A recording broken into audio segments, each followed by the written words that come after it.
Semangat pagi dan selamat pagi anak-anakku. Salam sejahtera untuk kita semua. Pada hari ini, Ibu Maria Ursula Indriati akan memberikan pelayanan bimbingan klasikal dengan tema menguji gaya belajar.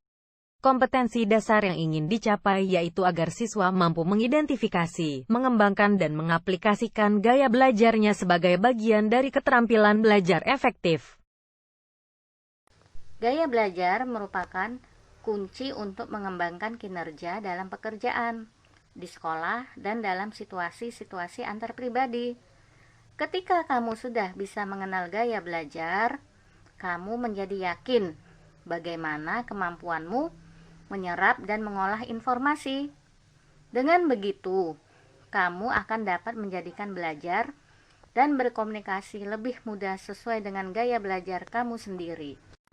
Ada berbagai macam gaya belajar, yaitu pertama, gaya belajar visual adalah gaya belajar yang lebih banyak menggunakan indera mata sebagai alat untuk menyerap informasi.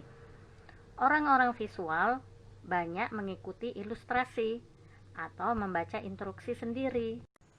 Kedua, gaya belajar auditorial adalah gaya belajar yang banyak menggunakan telinga sebagai alat untuk menyerap informasi yang masuk. Orang-orang auditorial lebih senang informasi itu dia dengarkan dari orang lain. Ketiga, gaya belajar kinestetik adalah gaya belajar yang lebih menekankan praktek langsung atas apa yang sedang dipelajari.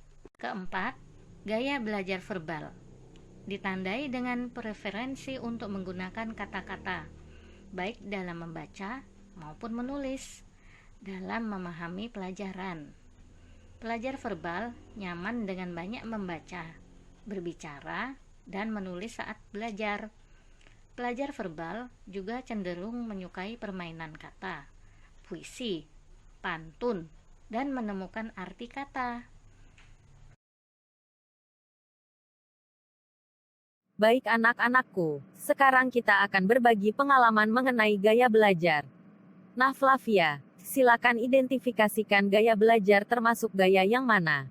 Kalau gaya belajar saya adalah gaya belajar visual karena saya lebih banyak menggunakan mata sebagai alat untuk menyerap informasi. Makanya saya pakai kacamata. Saya suka membaca. Ya bagus sekali Flavia pengalamanmu. Semoga kamu bisa mengkombinasikan gaya belajar visual dengan gaya belajar lainnya misalnya gaya belajar auditorial, gaya belajar kinestetik dan gaya belajar lainnya. Ya Bu, terima kasih.